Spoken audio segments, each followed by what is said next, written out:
Bonjour Franck. Bonjour Tom, bonjour à tous tes auditeurs. Merci Franck. Alors, nous arrivons au 12e CITREP, hein. Nous sommes le 17 juillet 2019.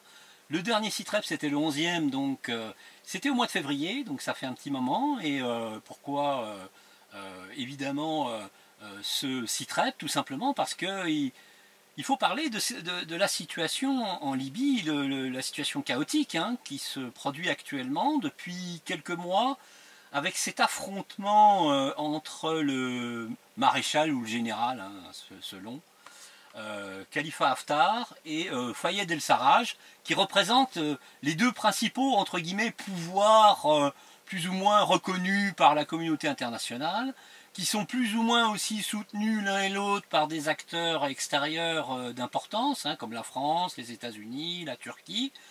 Et finalement, il y a beaucoup de gens qui ne comprennent pas grand-chose à la situation.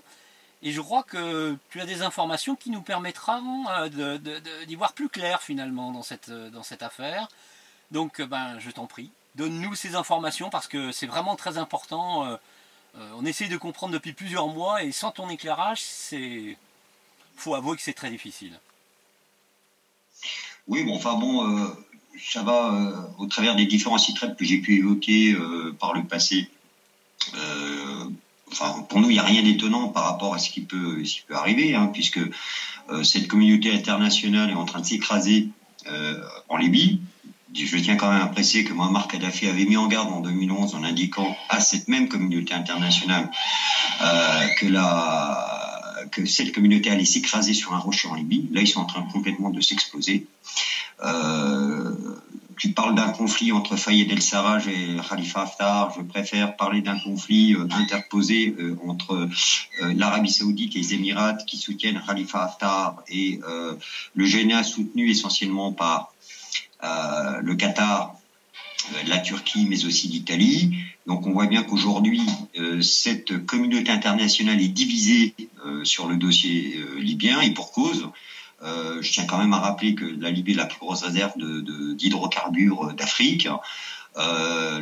Au-delà du pétrole, il y a aussi le gaz, hein, puisque la société Eni italienne exploite à peu près 5 millions de mètres cubes jour de gaz, tout en sachant qu'une poche énorme a été retrouvée qui ferait de la Libye le plus gros fournisseur de gaz au monde.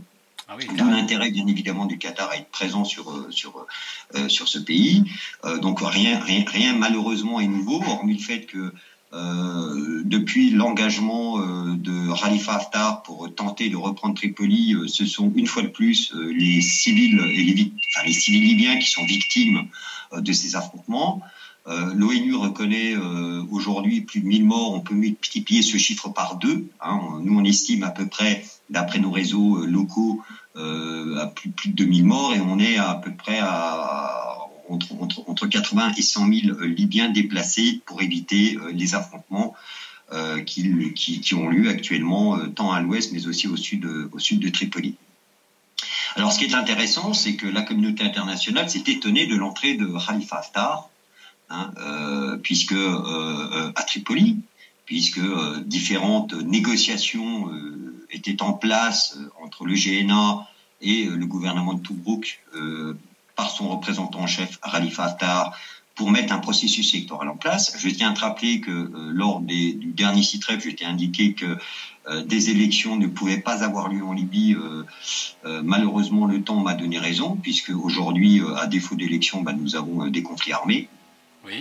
Ce qui est intéressant, c'est de savoir pourquoi Khalifa Haftar a décidé d'entrer à Tripoli à la surprise générale, hein, puisque tout le monde s'est étonné de son entrée, de son affrontement pour nettoyer Tripoli des milices takfiristes mafieuses qui, je tiens à le rappeler, avaient été pour l'essentiel financées par Nicolas Sarkozy en 2011, soutenu par la politique de Laurent Fabius lorsque ce dernier était ministre des Affaires étrangères de M. Hollande, du président Hollande.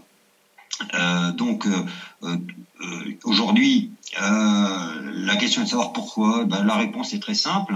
Comme j'avais pu te l'indiquer, lors du dernier CITREP, le Conseil suprême des tribus libyennes, resté fidèle à la Jamaïque arabe libyenne, resté fidèle à l'héritage politique de Muammar Kadhafi, avait décidé d'organiser, pour la première fois depuis 2011, une conférence interlibyenne sans aucune ingérence étrangère à Sirte. C'était la ville qui avait été choisie. Donc pour empêcher l'expression souveraine du peuple libyen au travers des tribus libyennes, Khalifa Haftar, certainement sous l'ordre de puissances étrangères, a décidé de rompre tous les accords pseudo-politiques soi-disant voulus par la communauté internationale et donc est rentré à Tripoli, qui fait qu'aujourd'hui, au vu de la situation d'insécurité évidente, ces tribus libyennes n'ont pas la possibilité de se rassembler. Ce qui est d'autant plus intéressant, c'est que dès 2 jours avant l'entrée des troupes du maréchal Khalifa Haftar à Tarhouna, 2 hauts responsables des tribus libyennes qui devaient organiser justement cette conférence ont été arrêtés par les hommes de Khalifa Haftar et sont actuellement détenus dans une prison à Benghazi. Voilà pourquoi le général Khalifa Haftar, ayant peur de l'expression souveraine du peuple libyen au travers des tribus libyennes, a créé, on va dire, ce conflit. Alors, parce que on a un peu du mal à comprendre la stratégie du maréchal Khalifa Haftar. Il décide de s'attaquer quand même à un gros poisson, puisque Tripoli est gangréné par des centaines de milices qui sont relativement bien armées. L'idée aurait été quand même, d'un point de vue géostratégique militaire, de s'attaquer à Misrata, puisque nous savons que Misrata est le point d'entrée des armes en provenance de Turquie, en provenance du Qatar, mais aussi des daéchistes qui ont sévi sur les théâtres irakiens et syriens et qui rentrent en Libye par Misrata. Or, Khalifa Haftar, et d'un point de vue géographique, il suffit de prendre une carte, aurait eu beaucoup plus de facilité déjà à neutraliser les zones de Misrata qui auraient et de Zouara qui auraient permis ensuite d'enclaver Tripoli. Or, ce dernier ne l'a pas fait. Simplement pourquoi ? Parce que je tiens quand même à rappeler que Khalifa Haftar défend uniquement à ce jour les intérêts des multinationales américaines et que Washington a dû lui donner l'ordre de ne pas toucher aux intérêts de la société ENI, puisque l'Italie est présente à Misrata au travers d'un hôpital militaire destiné à appuyer les milices takfiristes de Misrata, déploie et soutiennent les milices de Tripoli en conseil militaire, en système de surveillance, d'écoute. Donc Khalifa Haftar a reçu l'ordre de son patron, Washington, de ne pas rentrer à Misrata. Il aurait été beaucoup plus stratégique pour pouvoir prendre Tripoli, déjà de neutraliser Misrata. Je tiens quand même à rappeler que Misrata est une petite tribu, c'est 200 000 âmes. Leurs forces ont été fortement amoindries concernant la prise de Sirte, puisque plusieurs milliers, on avait estimé à 4 à 5 000 membres de ces milices qui ont décédé suite à la prise de Sirte. Donc on a affaire à une milice qui était puissante, certes, avant la prise de Tripoli, qui l'est un peu moins. Il aurait été plus opportun, d'ailleurs, et stratégiquement parlant, que Haftar prenne Misrata pour ensuite pouvoir neutraliser Tripoli. Or, il ne l'a pas fait, puisque les intérêts italiens doivent être sauvegardés. Donc, nous avons encore affaire à de la gesticulation, d'actions qui ne sont en soi qui ne sont pas concrètes, d'un point de vue militaire, j'entends, puisque que se passe-t-il aujourd'hui à Tripoli ? On a affaire à un enlisement, une guerre de position.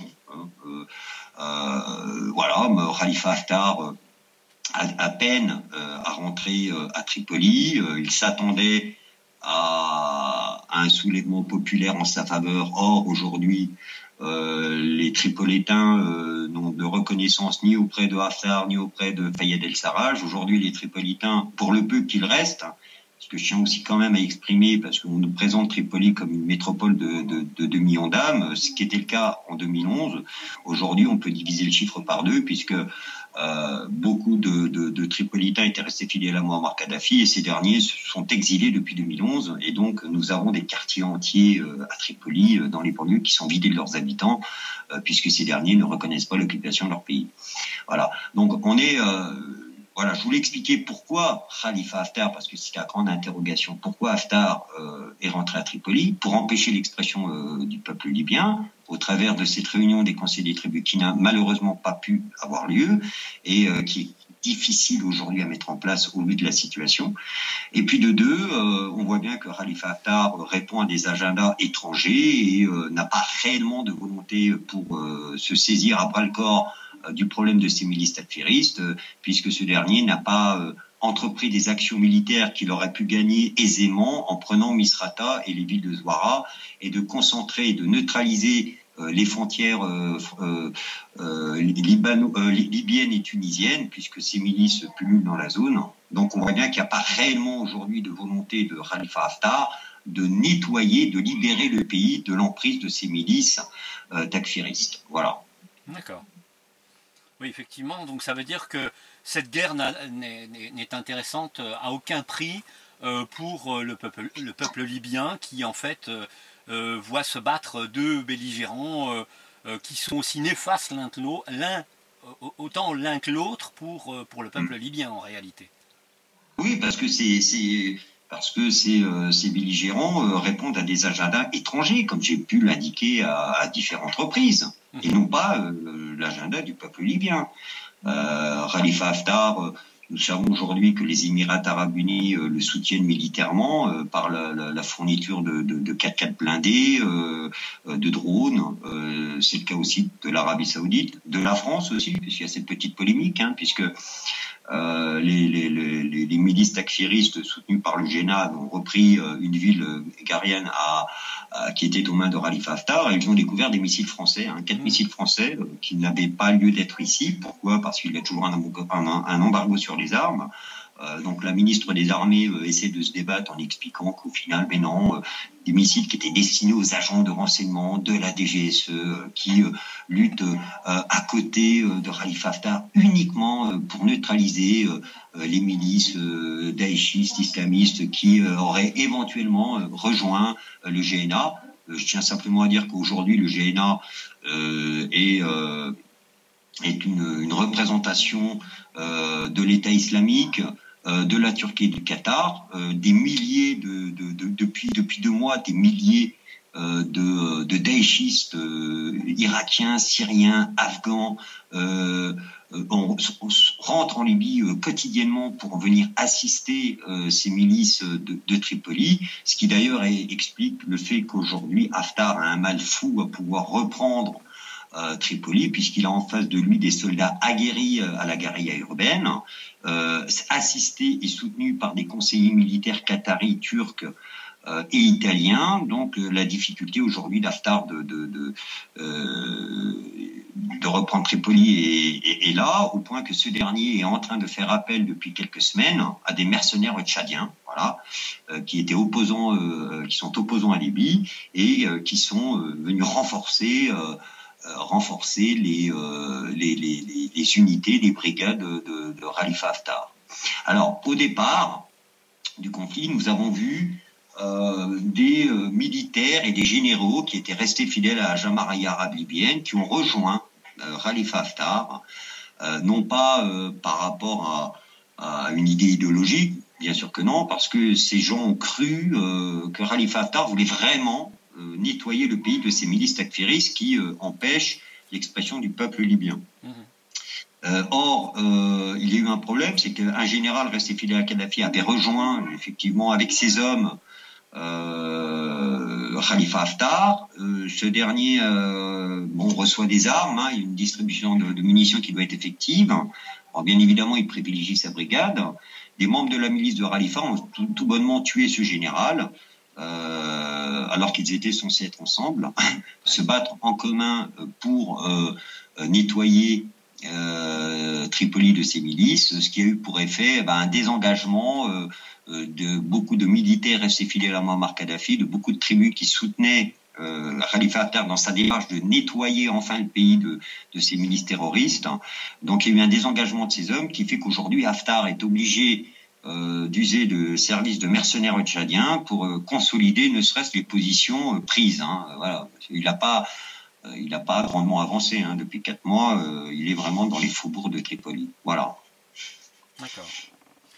Alors, il y a une autre affaire qui est très très célèbre, si je puis dire. C'est celle du financement de la campagne présidentielle de Nicolas Sarkozy. Hein. Apparemment, un rebondissement a eu lieu. Alors, tu vas pouvoir nous en dire quelques mots, parce que visiblement, ce rebondissement n'est pas aussi spectaculaire qu'il y paraît. Oui, un article du JDD paru dimanche dernier. Alors, j'ai quand même qu'à rappeler que le patron du JDD est un ami intime de Nicolas Sarkozy. Le JDD a toujours eu habitude de tenter de blanchir le président Nicolas Sarkozy, mais pas au-delà du financement de la campagne de Sarkozy, dans toutes les affaires dans lesquelles il est engagé. Et effectivement, un article fait état que le chauffeur de Takedine aurait eu des révélations troublantes, prouvant que Takedine a menti sur le dossier. Alors, ce qui est intéressant, c'est de se demander pourquoi ce témoignage intervient maintenant. Simplement parce que le juge Fournier, qui est en charge du dossier du financement depuis 2012, est parti en retraite. Voilà, donc il n'est plus en charge du dossier. Donc, ce qui est intéressant, c'est que 15 jours ou 3 semaines après le départ du juge Fournier, nous voyons ce nouveau témoin qui sort de nulle part, qui n'apporte bien sûr aucune preuve et aucun élément par rapport à ces situations, qui vient tenter de blanchir et d'exprimer au travers d'Herzog, son avocat, qui d'ailleurs est très au courant de l'affaire du financement de la campagne Sarkozy, puisqu'il a été un des acteurs. Je n'irai pas plus loin. La justice sera visée de l'implication de ce personnage dans le cadre de la campagne assez prochainement. Et nous avons vu des conseillers enfin des hommes de main de Nicolas Sarkozy, notamment Hortefeux, venir s'exprimer sur les plateaux d'Europe 1 et de France Info pour clamer l'innocence. Alors, ce qui est intéressant, c'est que dans le cadre de l'article du JDD, il n'est fait aucune mention de 3 témoins clés directs du financement, à savoir Bachir Saleh, qui s'est exprimé en off auprès du journaliste Nicolas Vescovaci dans le cadre du reportage de Cage Investigation sur le financement de la campagne de Sarkozy. En Afrique du Sud, ce dernier avait entendu donc Bachir Saleh. En caméra cachée, ce dernier avoue effectivement que financement il y a eu, puisqu'il a été un des témoins directs. Je tiens à préciser que suite à ce reportage, 3 semaines après, Bachir Saleh était victime d'une tentative d'assassinat en Afrique du Sud. Actuellement, il est protégé par un pays du Moyen-Orient parce qu'il était gravement blessé, il a été soigné, maintenant il est protégé. Vous avez Mansouri, le traducteur personnel de Muammar Kadhafi, traducteur francophone, qui explique auprès de Elis Lucet qu'effectivement il y a eu financement puisqu'il en était un des témoins, puisqu'il assiste à des conversations, et le coordinateur du Comité révolutionnaire international, Taher Daesh, qui lui était en charge de la sécurité du protocole de Muammar Kadhafi et qui a accueilli ses correspondants français qui se sont déplacés à Tripoli en novembre 2016 pour préparer et trouver une solution de financement, et indique avoir remis 11 millions d'euros dans une valise, dans un véhicule, lorsque cette diplomatie a quitté Tripoli par voie terrestre en voiture diplomatique libyenne pour Djerba. Donc le JDD ne me fait aucune mention de ces 3 témoins clés, et essaye par un témoin inconnu, un simple chauffeur, qui vient exprimer le fait que Takedine disposait de documents souches à l'effigie de la Jamaïa arabe libyenne, qui laisse entendre que le document que Mediapart a fourni, puisqu'il y a un document fourni, le fameux document qui indique que l'État libyen octroie 57 millions d'euros pour Sarkozy, que Nicolas Sarkozy a tenté en vain de faire annuler, sauf que la justice a entrepris différentes expertises pour confirmer que ce document il n'est pas un faux mais est un vrai. Moi, j'étais présent lors de la remise de ce document qui a été mis par un haut fonctionnaire de la Jamaïa arabe libyenne 15 jours avant qu'il soit remis à Mediapart en Tunisie. J'étais présent lors de la remise de ce document et M. Takedine n'était pas présent. Donc on voit bien qu'il y a encore un effet.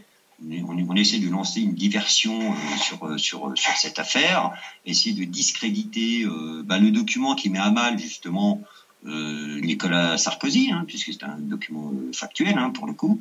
Et voilà, donc on voit les amis de Nicolas Sarkozy, qui je présume d'ailleurs sont coincés parce que Sarko doit avoir énormément d'affaires sur eux, donc sont contraints de venir plaidoyer en sa faveur sur les plateaux de télé pour essayer de redonner une virginité à Nicolas Sarkozy.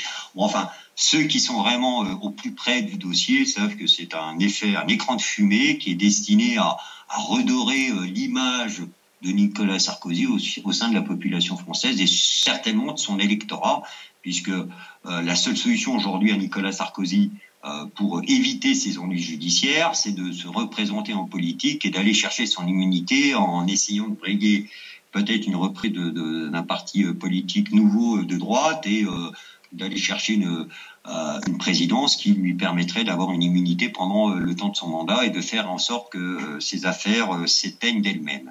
Voilà, c'est peine perdue, puisque de toute façon, financement il y a eu, preuve il y a. Comme j'ai pu moi l'indiquer à différents journalistes qui ont l'occasion de me contacter, puisque je connais ma proximité avec Taher Daesh, qui a été un témoin direct de ce financement. Oui, dans cette affaire de financement, j'y suis impliqué depuis 2012. Catherine Gracier, qui avait sorti un livre, Sarkozy-Kadhafi ou l'histoire d'une trahison. On peut considérer que Taher, mes amis libyens, ont écrit la moitié de son livre, puisque toutes les informations sur le financement émanent de notre part. Donc je suis très au fait aujourd'hui du dossier. J'ai l'information sur les personnes qui se sont rendues à Tripoli et qui ont négocié avec Abdallah Senussi et qui ont même d'ailleurs rencontré Muammar Kadhafi, qui a valu le financement dans une première tranche de 11 millions d'euros remis par terre. J'ai l'identité de ces personnes, sauf qu'aujourd'hui la presse refuse de divulguer les noms de ces gens par des craintes de poursuites judiciaires à défaut de preuves. Alors après, la question est de se dire où sont les preuves. Moi, comme j'ai pu l'expliquer à ces différents journalistes, aujourd'hui la priorité des kadhafistes est de libérer le pays et non pas de suivre un agenda judiciaire ou politico-judiciaire français. Ces preuves, elles sont là. Elles sortiront le jour opportun, le jour où ces preuves serviront bien évidemment à la cause qu'ils mènent, à savoir à la libération de la Jamaïque arabe libyenne. Mais ce que moi je peux te dire aujourd'hui, c'est que ces preuves existent, puisque j'ai été témoin visuel de ces preuves et qu'elles sortiront. Voilà. D'accord. Bien, deux sujets abordés durant ce CITREP, mais deux sujets d'importance quand même, parce que là ça remet les choses, je dirais, en perspective. Le fait que la guerre qui se produit actuellement en Libye est vraiment une guerre de deux pouvoirs illégitimes, et puis les agitations, je dirais, stériles de soutien à Sarkozy pour essayer de le disculper.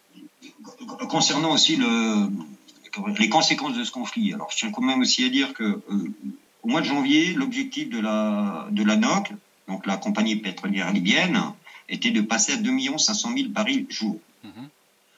Cap qui, je pense, malgré aujourd'hui le conflit, risque d'être atteint. D'accord. Alors ce qui est intéressant, c'est que ce conflit profite au final aux compagnies pétrolifères, oui. Puisque les deux parties ont besoin d'armes, de munitions, dirons-nous, risqueraient et risquent, et je pense que c'est le cas au moment où je te parle. Donc on risquerait d'avoir une NOC qui va augmenter. Alors la NOC se dit indépendante aujourd'hui, c'est-à-dire qu'elle reconnaît tant le gouvernement de Tripoli, mais aussi celui de Tobrouk. C'est aussi le cas de la Banque centrale, qui ne prend pas de parti pris, mais qui continue à verser les salaires tant aux miliciens, mais aussi aux fonctionnaires de ces deux administrations dans l'ensemble du pays. Il n'y a pas de parti pris. Donc on peut s'attendre à une augmentation du baril à 2,5 millions, qui va profiter à ces compagnies pétrolières qui aujourd'hui ont la main mise sur le pétrole, en échangeant des tankers de pétrole contre des armes diverses et variées, qui une fois de plus aura parce que quand on échange comme ça, le baril, on est à $10, voilà, on est quasiment 5 fois moins en dessous du cours. Donc c'est du vol, voilà, ça aussi c'est important parce que c'est la lecture qu'on doit avoir dans ces événements-là. c'est que Khalifa Haftar aujourd'hui, voilà, j'ai envie de dire, c'est un agent court, hein, c'est un agent commercial des compagnies pétrolières américaines, hein, pour l'essentiel. Alors la France essaye de tirer un petit peu parti parce que les Américains ont permis que la France ait 70 000 barils jour total, donc c'était un précédent parce que depuis 2016 il n'avait rien, parce qu'avant que Khalifa Haftar reprenne les puits de pétrole, le pétrole allait au Qatar, à la Turquie, à la faveur de ces pays, puisque pour clarifier un peu, aujourd'hui, les autorités de Tripoli, ce sont les frères musulmans. Erdogan, le Qatar, pousse à cette idéologie politique. Donc, avant que Khalifa Haftar reprenne, le pétrole allait là-bas. Maintenant, les Américains bénéficient du pétrole. La France essaie de se glisser, d'où le retournement, on va dire, hein, de l'État français au soutien, auprès de Khalifa Haftar, puisque là, ils doivent disposer de 70 000 barils jour, donc ils préservent les intérêts de Total. Hein. Voilà, la lecture, elle est là. Hein. Il faut suivre le pétrole et on comprend l'enjeu et ce qui se passe aujourd'hui en Libye. Hein. Voilà. Donc on peut s'attendre à une augmentation comme ça, assez discrète, du nombre de barils qui vont faire encore des fortunes en Libye et toujours au détriment du peuple libyen. Voilà.